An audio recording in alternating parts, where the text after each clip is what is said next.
What's going on? It's SFT back with another video. This time it's going to be based on Jalen Ramsey and him asking a trade for my Dolphins.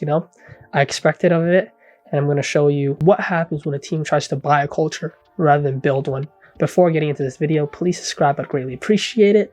Like the damn video. Check out the previous video, you did pretty good. So if you can check it out, I'd be greatly appreciated. Leave a comment and a like. And let's get into it, man. Recently, Jalen Ramsey asked for a trade, consistently hinted at a trade during the offseason, and now he got the trade he wanted. I mean, he didn't get traded yet, but coming up draft day, he's going to get traded because Chris Greer, the GM, said we're going to be interested in trading him. So we're looking for the best offer possible. How do I feel about this? It's expected. What kind of question is this?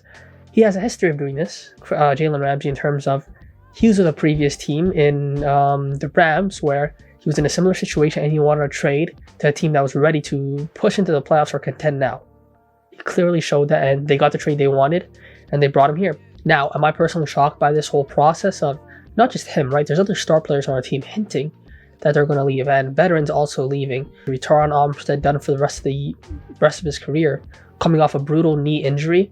He's done. He's retired. You have a guy like Calais Campbell who wanted to stay in Miami, but we did not give him a good offer, and it was said that he was offered 2 to 3 times more money to go to the Cardinals. So best believe where he's going.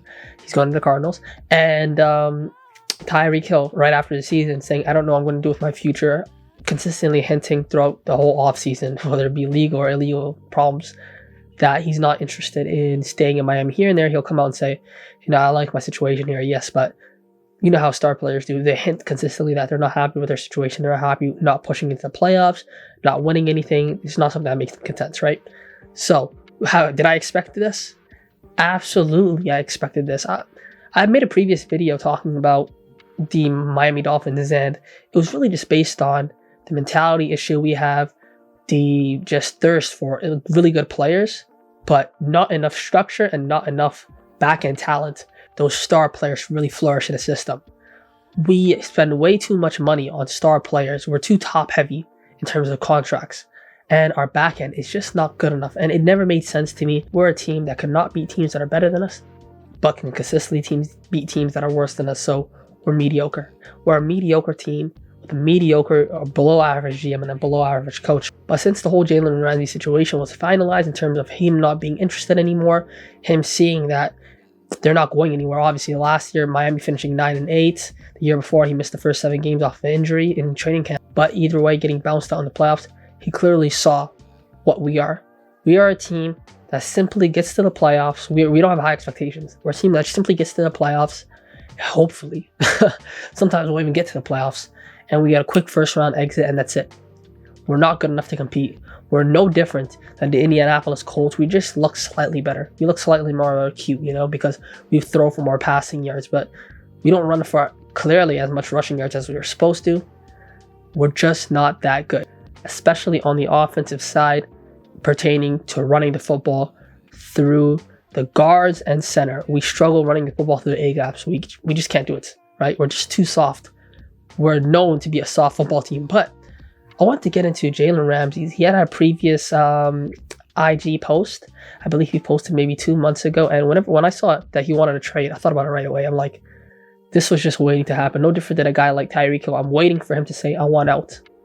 I'm waiting, because when you consistently hit as a good player or a senior player, right, you're going to get traded, man. And he stated, a violinist, oh my God, a violinist played for 45 minutes in the New York subway. A handful of people stopped.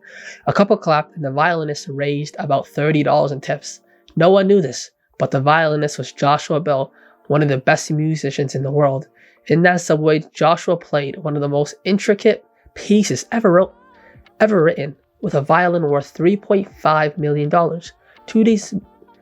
2 days before he played in the subway, Joshua Bell sold out a Boston theater, and the seats averaged about $100.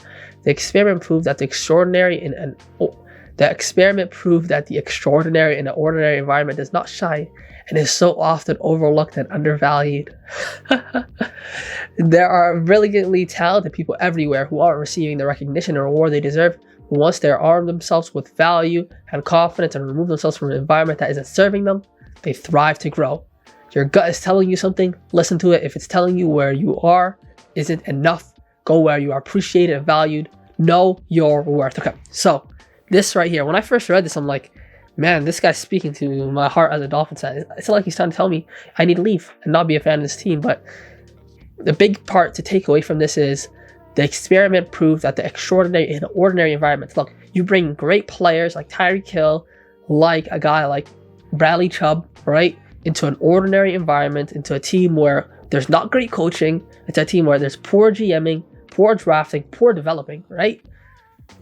Those players go there but they won't shine. They will never shine. They will never be star players because they require for the talent around them to lift them and to give them an opportunity to show what they're great at. So he's hinted at this for some time, and I thought this was a very direct message, very interesting way to let the team know that you want to get traded, and they're an average team with average talent, with below average development and bad coaching, and a bad general manager. But I find this perfect.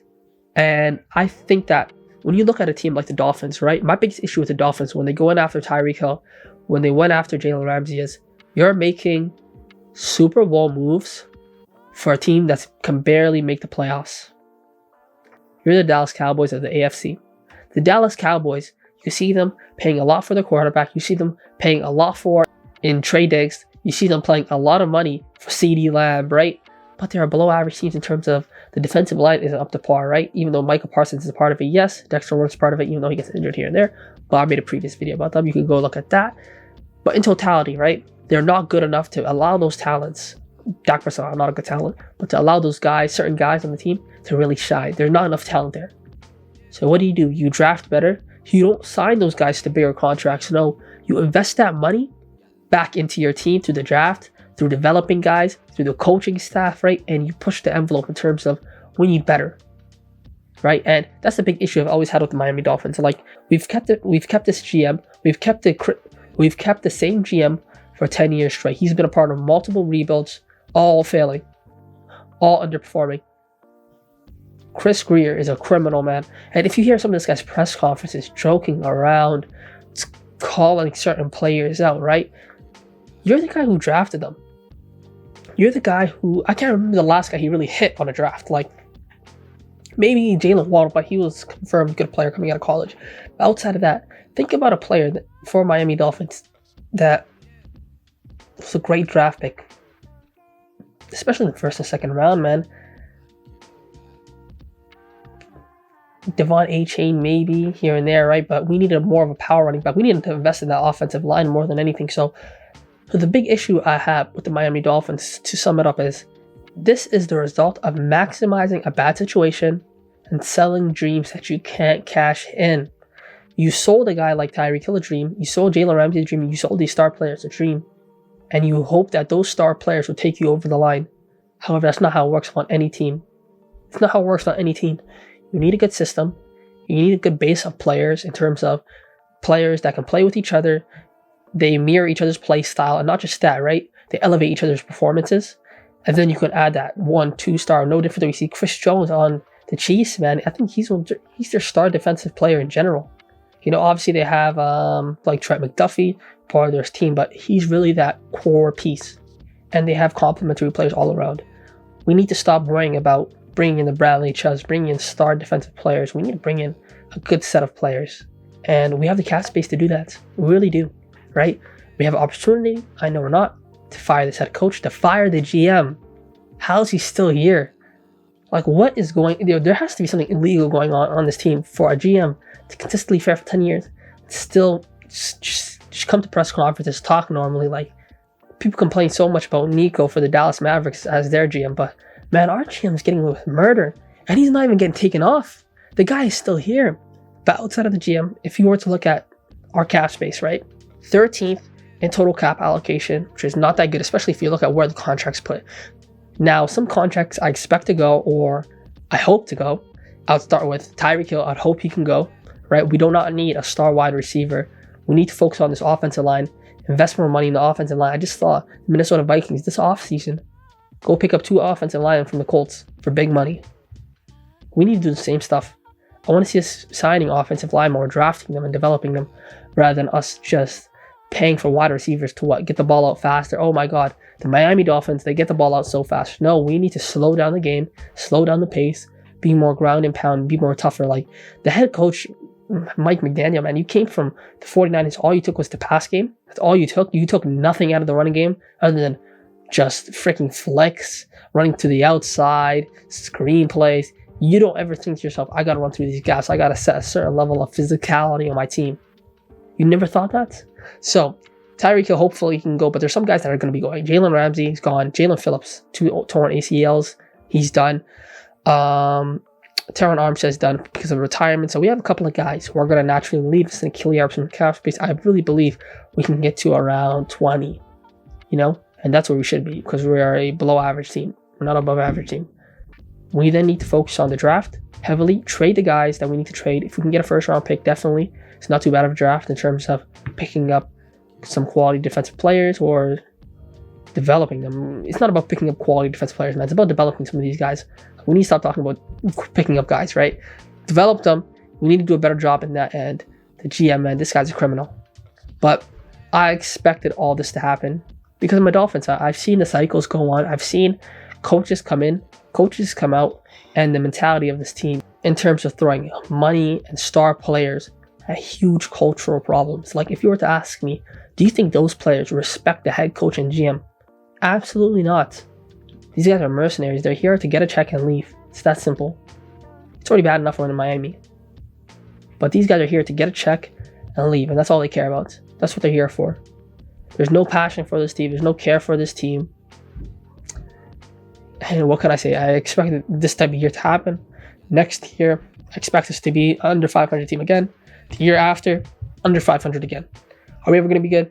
No. Is freaking Tua going to be our franchise quarterback for the next 10 years? Probably. Because that's just the type of team we are. Hopefully things can change, but this is what happens when a team thinks they're built like the Eagles, but they're really built like the Dallas Cowboys. We're a bunch of scrubs, man. Thank you so much for watching this video. Subscribe, take care, peace.